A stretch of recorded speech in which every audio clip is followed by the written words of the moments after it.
Pip the Hedgehog woke up with butterflies in his tummy. Not real butterflies, of course.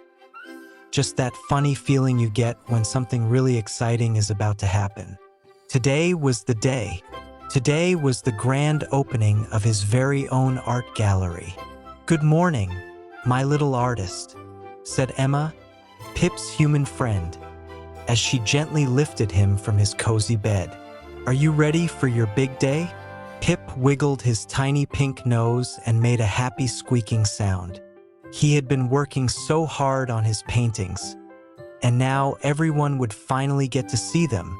The corner of Emma's living room had been transformed into the tiniest, most magical art gallery you could imagine. There were miniature easels no bigger than your thumb, each holding a tiny masterpiece. Teeny tiny spotlights made from LED lights cast a warm glow on each painting, making the colors sparkle like jewels. Even the walls had been decorated with miniature wallpaper that looked just like the fancy galleries in the big city. But how does a hedgehog make art, you might wonder?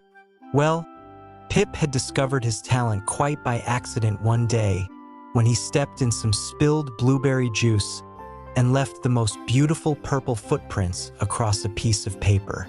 Emma had noticed right away that Pip wasn't just making a mess. He was creating something special. From that day on, Emma helped Pip explore his artistic side. She would put down special paper and set out tiny dishes of pet-safe paint in all the colors of the rainbow. Pip would dip his little paws in the paint and waddle across the paper, leaving trails of color behind him. Sometimes he would roll a raspberry through the paint to make swirly patterns. Once, he even used his nose to dab tiny dots that looked like stars in the night sky. Each painting told a story from Pip's daily adventures. There was sunset forage, a burst of orange and pink that Pip had created after finding the juiciest mealworm one evening. The swirls and swooshes looked just like the sunset he had seen through the window that day. Another painting, called Tunnel of Dreams, was all dark blues and purples with a bright spot in the middle. Pip had made it after exploring a new cardboard tube Emma had given him to play in. As the gallery opening approached, Emma had set up everything perfectly. She even created a tiny Meet the Artist corner with a miniature red velvet chair where Pip could sit for photos with his fans.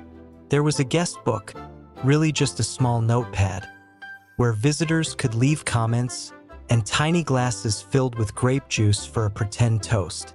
The first guests to arrive were some of Pip's stuffed animal friends that Emma had arranged around the gallery. There was Mr. Buttons the teddy bear, who Emma imagined saying in a fancy voice, "Oh my, what exquisite use of color," and Squeaky the rubber duck, who seemed to particularly enjoy the painting with all the blue swirls that looked like water. Emma had even made tiny speech bubbles on sticks with funny art critic comments. One said, "A masterpiece of modern hedgehog expression." Another declared, "I've never seen such emotional depth in berry prints." Pip waddled from painting to painting, his little black eyes shining with pride. He stopped at his favorite piece, a wild explosion of green and yellow that he had created by rolling through paint after eating his favorite snack of cucumber and corn. Emma had titled it Joy of Snacks, and it really did look happy, with colors dancing across the paper like Pip did a little dance after every meal. "You know what, Pip?" Emma said, gently stroking his spiky back. "Your art shows everyone that creativity comes in all sizes. You don't need to be big to make something beautiful. You just need imagination and a little bit of paint." As the day went on, Emma took lots of pictures of Pip with his artwork. She told him that she would share them with people all over the world who loved hedgehogs and art. Maybe some people would even want to buy Pip's paintings to help raise money for the local animal shelter.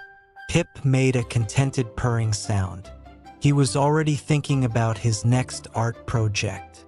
Maybe he could try sculpture next, using clay and his tiny paws to shape it. Or perhaps he could create a whole garden of art outside when spring came. As the sun set and the gallery lights twinkled like stars, Pip curled up in his special artist's corner, surrounded by his creations. He was the smallest artist in the world, but today he felt like the biggest star. And tomorrow he would make more art, because that's what artists do. They keep creating, keep exploring, and keep sharing their joy with the world, one tiny paw print at a time. Emma looked at her little friend and smiled. Sweet dreams, Pip. Dream of all the wonderful art you'll make tomorrow. And Pip did just that. His tiny hedgehog dreams filled with swirls of color, the soft swoosh of paint on paper, and the warm feeling of sharing something you love with the whole world.